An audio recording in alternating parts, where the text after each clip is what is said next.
Segundo aos Coríntios, capítulo 7. Nós vamos ler os versos 10 e 11.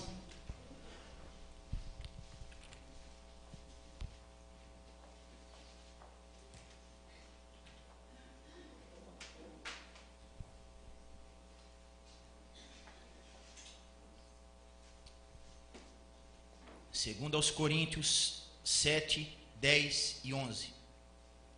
Diz assim a palavra de Deus: pois a tristeza segundo a vontade de Deus produz o arrependimento que conduz à salvação, o qual não traz remorso, mas a tristeza do mundo traz morte. Pois vede o que essa tristeza segundo a vontade de Deus produziu em vós. Que dedicação, mas também que defesa própria, que indignação, que temor, que saudade, que preocupação, que punição. Em tudo provastes estar inocentes nesse assunto. Oremos ao Senhor. Bondoso Pai, mais uma vez nós oramos a Ti, sabendo, Deus, que pelo sangue de Jesus é que nós estamos no Santo dos Santos, Senhor. Estamos na Tua presença, Pai. E com grande temor, Senhor, e reverência nos nossos corações, nós agora, Senhor, nos voltamos nossos ouvidos, Senhor, para ouvir a Tua palavra, Senhor. Fala conosco nesta noite, Senhor, e mostra-nos, ó Deus, segundo a Tua palavra, o que é o verdadeiro arrependimento. É isso que nós te pedimos em nome de Jesus. Amém. Irmãos, eu gostaria de compartilhar com os irmãos nesta noite sobre as características do verdadeiro arrependimento. Irmãos, hoje é um dia muito propício para nós pensarmos no arrependimento. Hoje é um dia muito propício para nós nos arrependermos. Aliás, todos os dias devem ser dias na vida do cristão marcados pelo arrependimento. Mas principalmente quando nós vamos participar desse momento solene que é a ceia do Senhor. Irmãos, sem arrependimento não há salvação. A nossa conversão a Cristo, eu costumo dizer que ela é igual uma moeda, né? É uma moeda que de um lado nós temos a fé somente em Jesus e no seu sacrifício, e no outro lado desta moeda nós temos o arrependimento. E eu até brinco com os irmãos que a gente costuma ter discipulado juntos. Eu falo para eles que o arrependimento é o irmão gêmeo da fé, porque aonde está a fé, aí está o arrependimento. Inclusive, por exemplo, a nossa declaração de fé, ela diz que o arrependimento e a fé são graças inseparáveis e ao mesmo tempo deveres solenes que nós temos para com Deus. Então, se eu tenho fé em Jesus Cristo, minha fé é verdadeira nele, essa fé sempre vem acompanhada do arrependimento. Aliás, o arrependimento, ele é a primeira palavra do Evangelho. Quando o Senhor Jesus começou a pregar o Evangelho no seu ministério terreno, a primeira coisa que ele dizia é: arrependei-vos. Certa vez, quando uma torre caiu sobre vários homens, a torre de Siloé caiu sobre vários homens, os fariseus, os judeus, disseram: aqueles homens eram grandes pecadores, então por isso que Deus fez aquela torre cair sobre eles. E Jesus então se volta para aqueles homens e diz: olha, vocês pensam que vocês também estão fora disso? Se não vos arrependerdes, todos vós igualmente perecereis. Então, irmãos, ali o Senhor Jesus nos mostra a importância do arrependimento. Uma pergunta que eu faço para mim e para você: você já se arrependeu? Será que eu já me arrependi?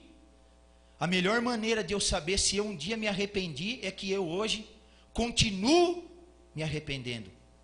Continuo me arrependendo dos meus pecados diante de Deus. Mas será que o meu arrependimento é verdadeiro? Será que o meu arrependimento é genuíno? É sempre bom nós atestarmos a qualidade da nossa fé e também do nosso arrependimento. Aqui no texto de 2 aos Coríntios, o apóstolo Paulo, capítulo 7, fala da grande preocupação que o apóstolo Paulo estava. Ele estava apreensivo, ele estava preocupado, porque ele havia escrito uma carta muito severa para os irmãos de Corinto. Muitos estudiosos dizem que essa foi uma carta que se perdeu, que o apóstolo Paulo escreveu para os coríntios. Então aqui na Bíblia nós temos a primeira aos Coríntios e segunda aos Coríntios. Essa outra carta se perdeu, o Espírito Santo não quis que ela fizesse parte da coleção aqui dos livros do Novo Testamento. E nessa carta Paulo foi muito duro com aqueles irmãos. Aliás, só de nós lermos primeiro aos Coríntios, nós vemos como Paulo confrontou amorosamente, mas ao mesmo tempo firmemente, os pecados da igreja de Corinto. Haviam partidos, haviam divisões entre eles. Eles toleravam pessoas, toleravam no meio deles, na comunhão deles, um homem que mantinha relações sexuais com a sua madrasta.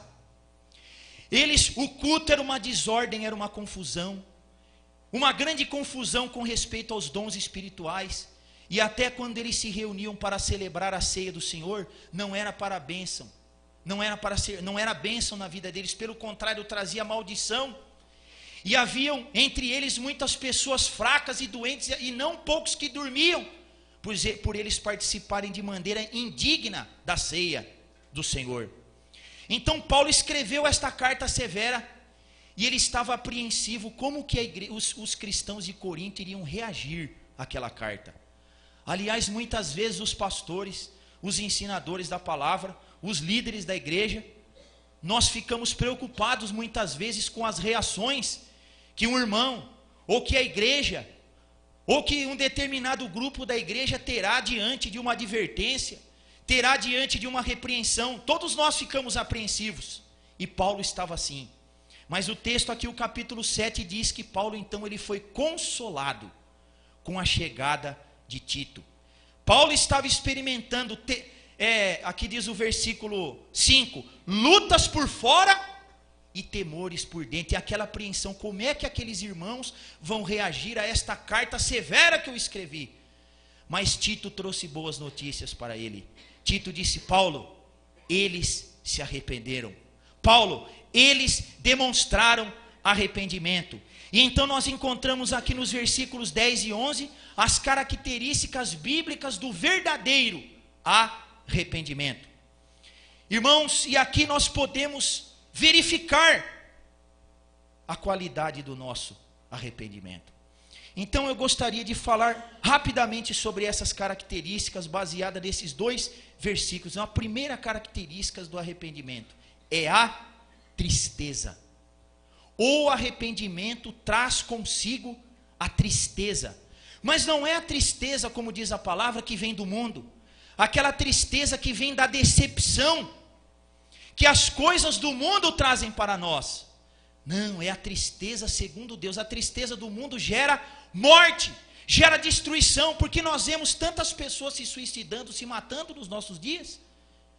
Tristeza segundo o mundo, que produz morte.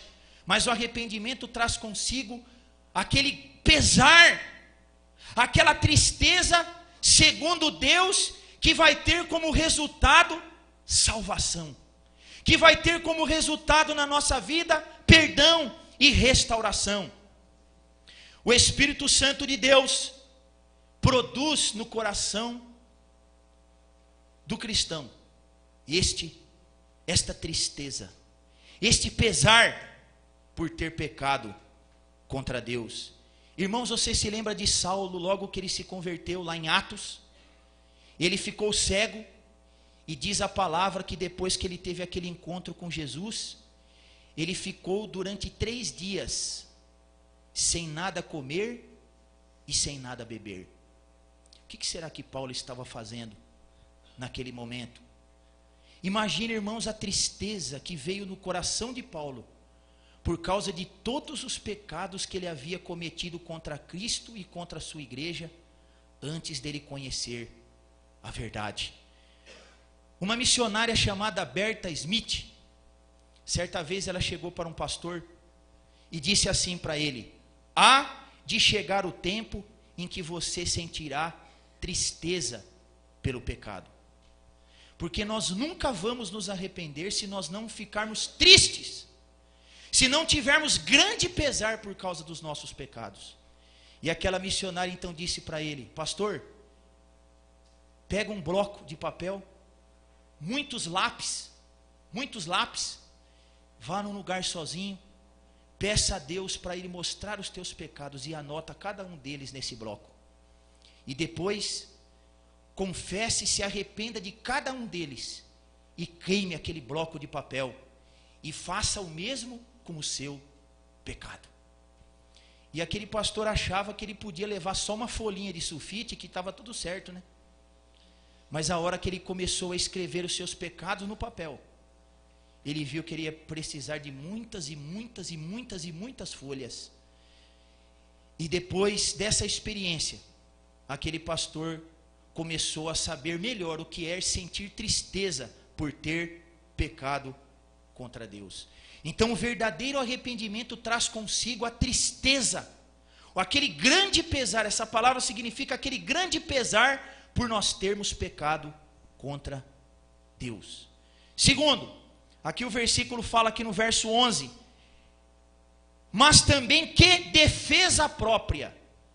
Outra característica do arrependimento, defesa própria. O que isso quer dizer? Que o arrependimento traz consigo aquele grande zelo de estarmos isentos de acusações de pecado nas nossas vidas. E mesmo que alguém venha nos acusar de algum pecado, nós não vamos nos envergonhar, porque você vai dizer: não, mas eu já me arrependi desse pecado, eu já confessei esse pecado, eu já acertei esse pecado na minha vida. Então, meus irmãos, se alguém me acusar de algum pecado, isso pode acontecer e Deus vai usar isso. O corpo de Cristo provoca isso. A comunhão e o amor no corpo de Cristo provoca isso. Se alguém me acusar de algum pecado, a primeira coisa que eu devo perguntar: é verdade isso? Eu fiz realmente isso? E a segunda: eu já tratei esse pecado? Eu já confessei este pecado? Eu já me arrependi deste pecado? Pensando nisso, irmãos, eu me lembro aqui do tempo que eu trabalhava no frigorífico, no Mondelli. Eu era encarregado da parte de limpeza, de conservação, de higienização. Então, quando chegava o dia de auditoria no frigorífico, era aquela tortura. Por quê? Vinham auditores de outros países, vinham auditores do exterior, para ver as condições que o frigorífico estava e aprovar, habilitando o frigorífico para exportar carne para outros países, ou até para o frigorífico continuar funcionando normalmente. Então, dependendo do problema que tivesse, o irmão Rafael está aqui, ele sabe como é que era. Dependendo do problema que acontecesse, esse problema podia tirar o frigorífico da lista de exportação. Irmãos, dia de auditoria, eu ficava pensando: será que nós esquecemos algum lugar sujo? Será que tem algum lugar que nós não conseguimos acertar? Irmãos, eu cheguei a ficar até com tendinite no joelho de tanto andar procurando gatos, né? A gente chama de gato, né? Procurando gato. Alguma coisa que ficou para trás, limpeza de trilho dentro do frigorífico, limpeza de banheiro da indústria, de pátio, de tudo que você imaginar. Aquela preocupação, a hora que a visita ia embora, era aquele alívio, né? Oh, vai embora, né? Não volte tão cedo, né? Sabe, irmãos, eu estava pensando, na nossa vida nós temos que ser assim também. Existe alguma sujeira na minha vida? Existe alguma coisa que ficou para trás? Tem algum gato na minha vida? Tem alguma coisa que eu não acertei? Tem algum pecado não arrependido, não tratado, não confessado, não levado aos pés da cruz de Jesus Cristo? Isso é essa característica, a defesa própria. Terceira característica do arrependimento, veja aí no versículo: que indignação. O arrependimento traz consigo indignação, insatisfação, até mesmo irritação, não contra os outros, contra o pecado. Ódio contra o pecado nas nossas vidas. Então, na verdade, a pessoa verdadeiramente arrependida, ela sempre vai ficar indignada por ter pecado. Ela vai ficar indignada por ela ter cometido aquilo. E ela vai sentir nojo daquilo. Vai sentir asco daquilo. Não vai querer que aquele pecado se repita na sua vida. Irmãos, e aqui eu estava me lembrando de Davi. Depois que ele cometeu aqueles grandes pecados, homicídio e adultério. Mas para ele até então estava tudo certo, né? Porque o pecado engana, o pecado ilude, o pecado nos cega. Davi estava cego, mas Deus usa o profeta Natã para confrontar Davi. E ele conta, né, a história do homem rico, cheio de posses, que roubou a única cabritinha de um homem pobre que dependia do leite dela para criar os seus filhos. E Davi fica indignado: quem é esse homem que nós vamos lidar com ele? Natã então diz: esse homem, Davi, é você.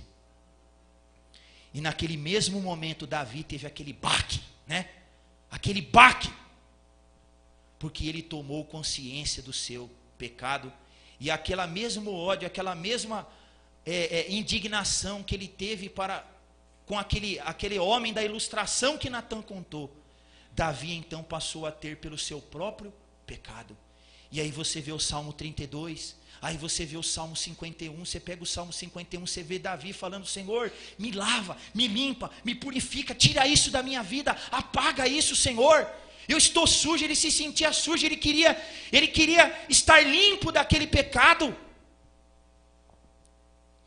Ele passou a ter ódio daqueles pecados. Irmãos, a quarta característica do arrependimento, o temor. Veja aí no versículo, o arrependimento, que temor, temor. O que é esse temor, irmãos? É aquele sentimento profundo e reverente de responsabilidade diante de Deus. Toda pessoa verdadeiramente arrependida terá este sentimento, essa reverência, esse senso de responsabilidade diante de Deus. Toda pessoa verdadeiramente arrependida tem medo de pecar. Medo de pecar. Pergunta para nós: você tem medo de pecar? Muitas vezes a gente tem medo de ir para o inferno, né? Ah, eu vou para o inferno, eu não quero. Mas e de pecar? Porque o que leva ao inferno? É o pecado. Será que nós temos medo de pecar, irmãos? Gênesis 39, 9. José na casa de Potifar, sofrendo aquele assédio. Irmãos, que assédio José sofreu? A mulher de Potifar querendo se deitar. Irmão, você sabe o que é uma mulher? Ela não deveria ser uma mulher feia, né? Uma mulher que se esfregando em você, agarrando em você, querendo tirar sua roupa, falando: vem se deitar comigo. E ninguém ali para ver. Você já pensou que coisa, que tentação terrível foi para José? Eu não sei quantos de nós suportariam uma coisa dessa. Mas José disse para aquela mulher: como eu posso cometer este ato? Como eu posso cometer esse grande pecado contra o meu Deus? Irmãos, o que foi que guardou José naquela hora? O medo de pecar contra Deus. Então o arrependimento traz consigo este outro elemento, que é o temor, medo de pecar. Será que nós tememos apenas o inferno? Ou nós tememos também ser enganados pelo pecado? Irmãos, o pecado engana, o pecado é sutil.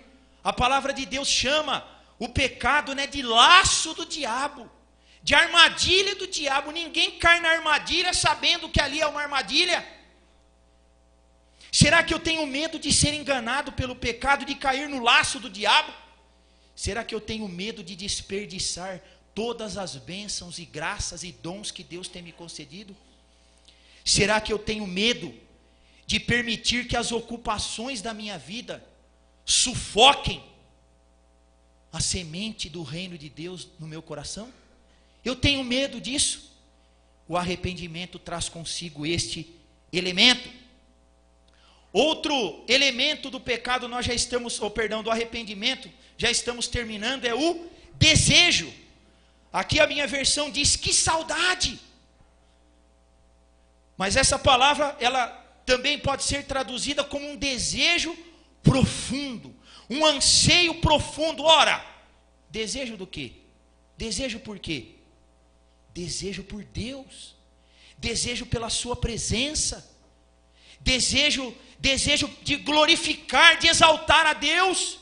O arrependimento traz consigo este elemento, aquele desejo profundo de glorificar e de agradar a Deus. Desejos corretamente priorizados. Porque o nosso Senhor Jesus disse, muita gente aí fora está preocupado com o que vai comer, que vai beber, que vai vestir, onde vai morar. O mundo, os que não conhecem a Deus é que vivem preocupados, vivem em função dessas coisas.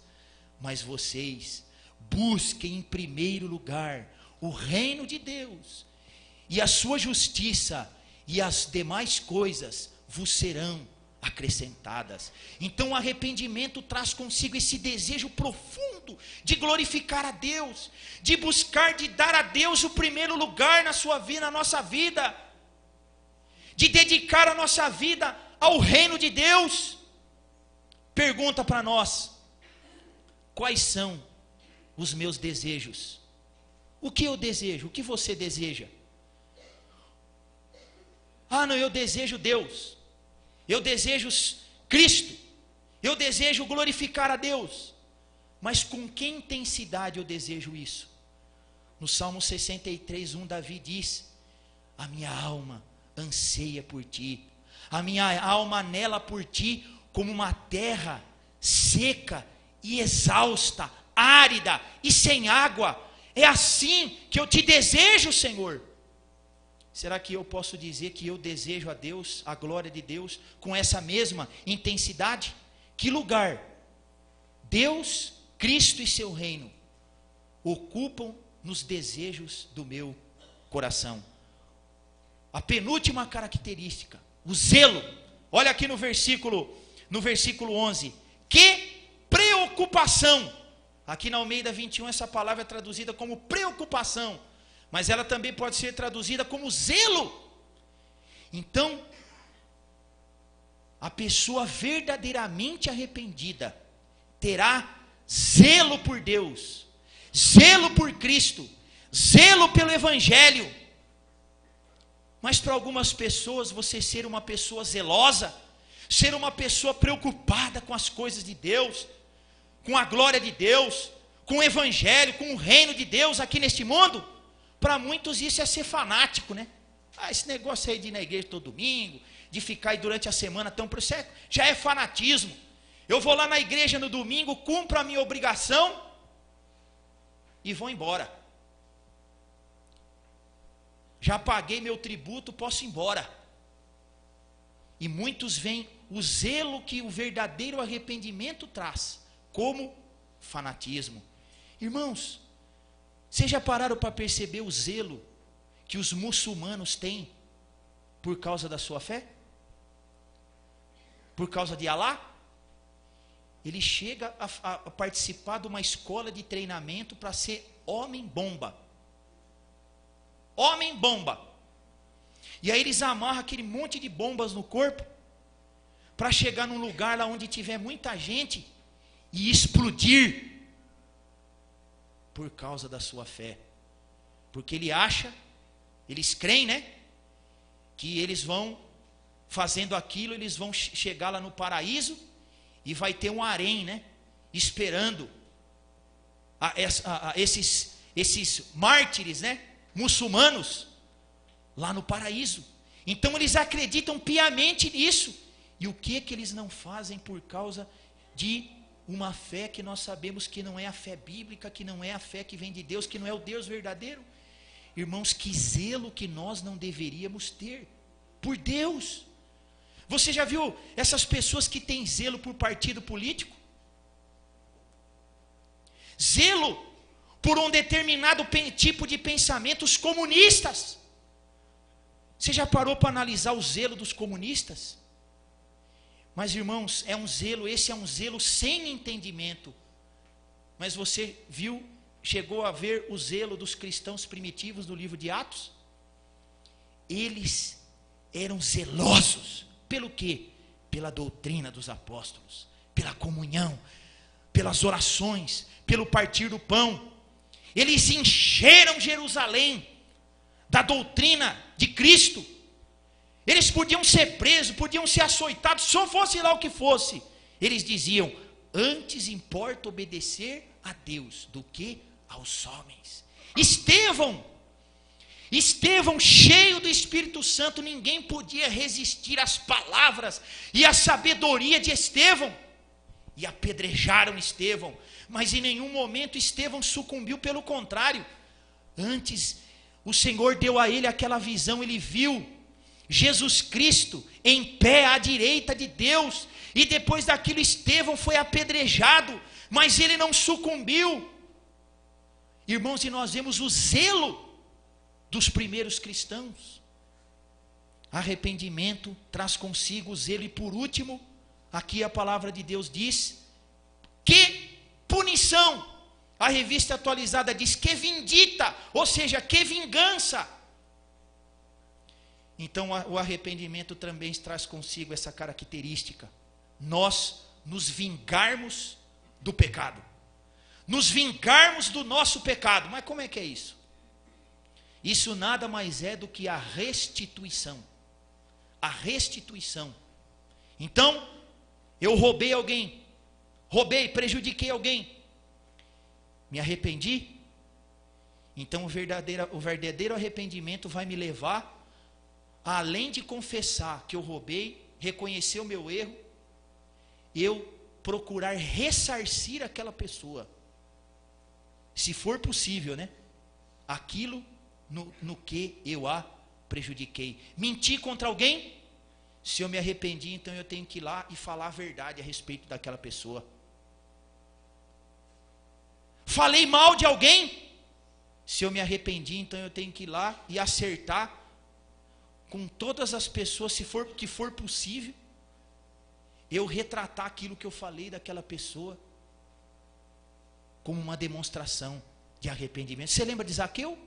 Zaqueu, Jesus foi lá na casa dele, Zaqueu então se levanta na mesa e diz: decidi, Senhor, hoje eu vou dar metade dos meus bens para os pobres, e daqueles que eu prejudiquei, eu vou retribuir 4 vezes mais.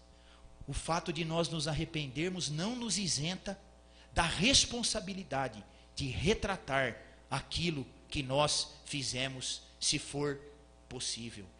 Irmãos, eis as características do verdadeiro arrependimento: tristeza, defesa própria, indignação, temor, desejo profundo, zelo e restituição. Irmãos, estudando isso eu vi que eu preciso me arrepender do meu arrependimento. Precisamos nos arrepender do nosso arrependimento e pedir a Deus a graça do verdadeiro arrependimento. E nós precisamos buscar isso urgentemente, porque a palavra de Deus promete para nós: arrependei-vos, pois, e convertei-vos, para que sejam cancelados os vossos pecados, e venham da parte do Senhor tempos de refrigério. Irmãos, o arrependimento para com Deus traz para nós descanso, paz, renovação, restauração, revigoramento espiritual. Então, irmãos, a melhor forma de nós sermos renovados, de nós sermos fortalecidos, de nós fruirmos as bênçãos de Deus na nossa vida, é buscando uma vida de verdadeiro arrependimento. E o arrependimento também, esse refrigério significa salvação. Então, se nesta noite você que ainda não conhece a Cristo, você que ainda não se rendeu a Cristo, só o arrependimento não salva.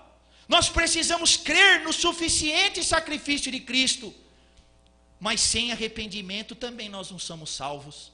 Então, nesta noite, o Senhor ordena para que todos os homens, em toda parte, se arrependam. E se você se arrepender, se você vier aos pés de Cristo nesta noite, você terá os seus pecados perdoados. e você vai começar a experimentar na sua vida tempos de refrigério. Amém?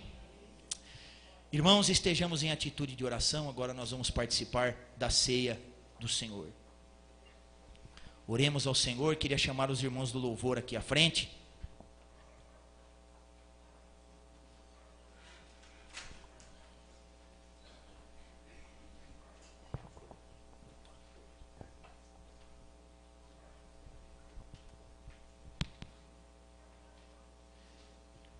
Gostaria de chamar os diáconos aqui à frente também. Estejamos em atitude de oração, de arrependimento, de contrição diante de Deus. Esse é um momento solene.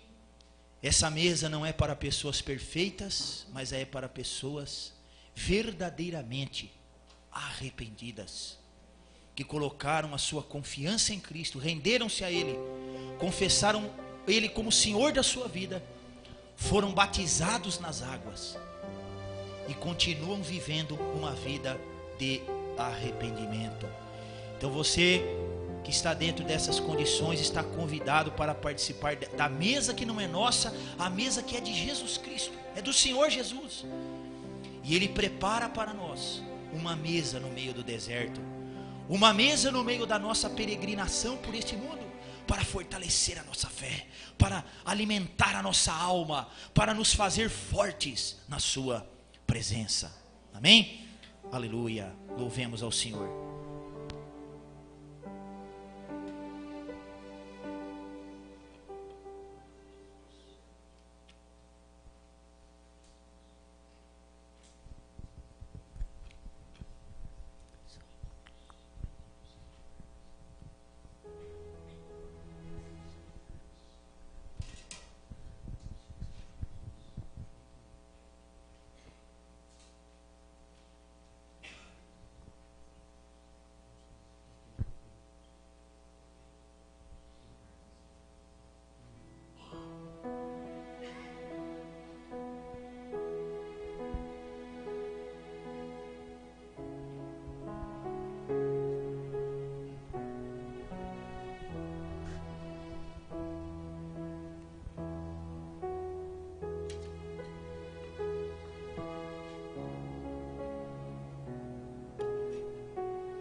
nosso irmão Pires estará orando ao Senhor, dando graças pelo pão e pelo cálice.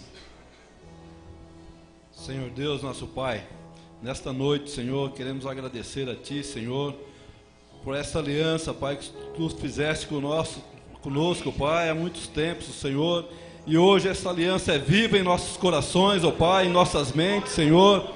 Quero pedir a Ti, Senhor, que Tu faz, ó Pai, presente em nossas vidas a todo instante, ó Pai, essa aliança maravilhosa que o Senhor fez conosco, Senhor. Eu agradeço a Ti, Pai, nesse momento, Senhor, de poder, Pai, participar desse cálice, Senhor, desse pão, Senhor, que representa o Teu corpo, Senhor, o Teu sangue, Senhor, derramado por nós naquela cruz do Calvário, Senhor. Muito obrigado, Pai, por essa bênção, Senhor. Muito obrigado, Pai, por essa graça, Senhor. Muito obrigado, Senhor, porque temos as condições, ó Pai, de continuar, Pai, desfrutar dessa bênção hoje, Pai. Então, Pai, ser presente em nossas vidas, ó Pai. Nesse momento, Pai, eu agradeço a Ti, Pai, em nome de Jesus. Amém.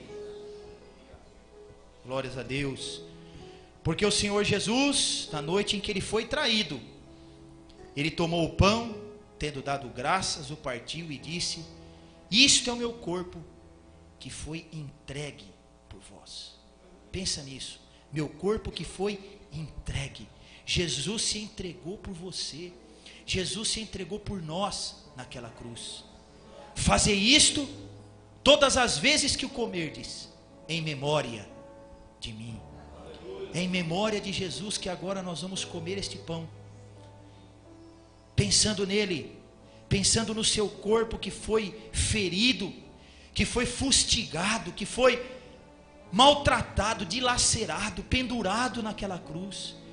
Irmãos, nesta hora, pelos olhos da fé, contemplemos o nosso Senhor Jesus crucificado, o seu corpo ensanguentado, pendurado naquela cruz, caindo sobre ele o castigo que hoje nos traz a paz, só no seu precioso sangue, só pelo seu sacrifício naquela cruz. Ele foi moído pelas nossas transgressões, ele foi ferido pelas nossas iniquidades. Pensando nisso, comamos este pão.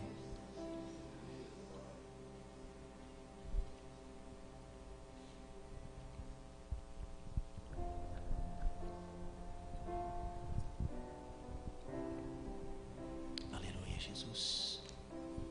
Glórias a Ti, Senhor. Bendito seja Deus.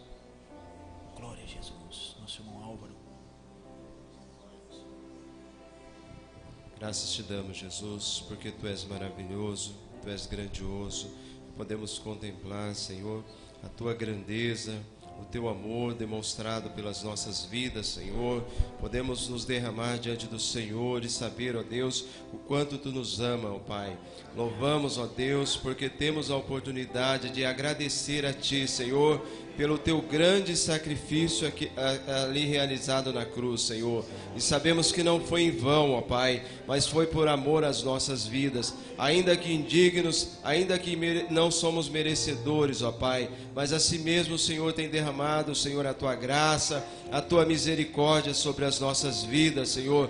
Continue, Senhor, nesse propósito, Senhor, de abençoar o Teu povo, de sarar, Senhor, as feridas, ó Pai, de curar aqueles que estão doentes, ó Pai, e de restaurar, Senhor, aqueles que estão com problemas, ó Pai, e também dar vista, Senhor, àqueles que estão cegos, que não têm ouvido também a Tua palavra, ó Pai. Abençoe aqueles que estão enfermos, ó Pai, que através da Tua palavra venha ouvir e conhecer o Teu amor, ó Pai. Obrigado, Jesus. Obrigado mesmo, em nome de Jesus. Amém, Jesus. Glória a Deus, glória a Deus. E de semelhante modo, depois de haver ceado, Ele tomou também o cálice, dizendo: este cálice é a nova aliança, o novo testamento no meu sangue. Irmãos, eu fico pensando, será que Deus precisava fazer uma aliança comigo? Será que Deus precisava fazer uma aliança conosco? Mas Ele quis fazer uma aliança conosco. A aliança da graça, a aliança da salvação, essa aliança na qual nós somos perdoados, somos restaurados do pecado, da escravidão do pecado, feitos novas criaturas, filhos de Deus, adotados na sua grande família, membros da sua igreja, membros do seu povo, para vivermos eternamente com o Senhor, para partilharmos do seu amor e da sua glória.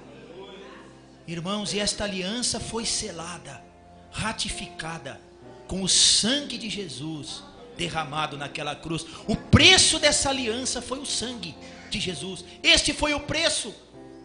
Qual o preço da nossa salvação? Qual o preço do nosso perdão? Qual o preço da nossa paz? Qual o preço da comunhão dos santos reunida aqui neste lugar? Qual é esse preço? O sangue do nosso Senhor e Salvador Jesus Cristo. E ao beber deste cálice nós estamos dizendo: eu participo deste sangue, eu fui lavado neste sangue, eu creio no poder deste sangue, eu confesso meus pecados, me arrependo, tenho meus pecados cancelados pelo poder do sangue de Jesus Cristo. Eu sou liberto do meu eu sou liberto da vaidade, eu sou liberto do mundo, eu sou liberto das trevas, somente pelo sangue do meu Senhor e Salvador Jesus Cristo. E é pensando nisso, meditando nisso, que nós vamos beber este cálice nessa hora. Irmãos, pensa no que Deus fez. Olha, os elementos, o pão, nós temos que comer o pão. Nós temos que beber o cálice. Porque, irmãos, isso mostra que nós temos que tomar parte daquilo que Cristo fez, tomar parte daquilo que Ele fez por nós. E é isso que nós estamos dizendo: eu faço parte da cruz, eu estava incluído naquela cruz, eu fui resgatado, eu fui redimido, fui perdoado, fui lavado, purificado pelo sangue daquela cruz, pelo poder deste sangue. Irmãos, e nós podemos pela fé dizer que a hora que nós estamos bebendo este cálice, que nós estamos sendo lavados, cobertos, purificados pelo sangue de Jesus. Então, meus irmãos, em memória de Jesus, bebamos o cálice. Glórias a Deus, glórias ao Senhor. O Senhor Jesus não ficou naquela cruz, Ele não ficou na sepultura, mas ao terceiro dia Ele ressuscitou. Louvado seja o nome do Senhor. Vamos louvar ao Senhor. O poder da cruz, poder. Aleluia, meu irmão. Todo o poder te foi dado a Cristo, toda a autoridade. E este poder está à sua disposição. Esta autoridade está à nossa disposição. Ó Espírito Santo de Deus, reveste-nos do teu poder, reveste-nos da tua unção, reveste-nos da tua graça, dá-nos autoridade, Senhor, dá-nos cada vez mais poder sobre o pecado. Espírito Santo, inclina nossos corações para o verdadeiro arrependimento, aquele verdadeiro quebrantamento diante de ti, Senhor. Oh Deus, e olha nesta noite para aqueles que estão enfermos, que estão passando por provações, por lutas, por dificuldades, que estão vivendo lutas dentro dos seus lares, que eles não se esqueçam que o Rei da Glória é por eles. Se Deus é por nós, se Cristo é por nós, quem será contra nós? Se Deus é por nós, quem será contra nós? Posso todas as coisas naquele que me fortalece. Posso todas as coisas naquele que me fortalece. Nos apropriamos, Senhor, da tua força, do teu poder, da tua unção, da tua graça, Senhor, operando nas nossas vidas. E vamos sair daqui, Senhor, prontos, ó Deus, revestidos do teu poder, na cobertura do teu sangue, na comunhão da tua igreja, Senhor, para testemunhar, para proclamar o teu evangelho, para impor as mãos sobre os enfermos, para libertar os oprimidos do diabo, Senhor, ó Deus, e para derrotarmos todas as tentações do diabo contra a nossa vida. Dá força ao teu povo, dá unção ao teu povo, concede graça ao teu povo, Pai. Abençoa aqueles irmãos que nesta semana vão fazer cirurgia, Senhor. Abençoa o irmão Rafael, Pai, que ele vá, Senhor, na confiança de que o Deus soberano tem sua vida nas suas mãos e fará com que tudo coopere para o seu bem, Senhor.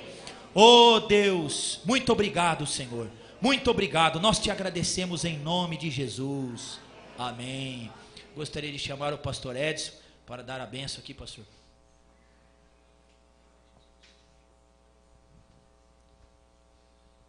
Nós queremos nessa oportunidade interceder também por aquelas pessoas que estão enfermas. Fechem os seus olhos e vamos interceder por aquelas pessoas que estão oprimidas e que estão enfermas.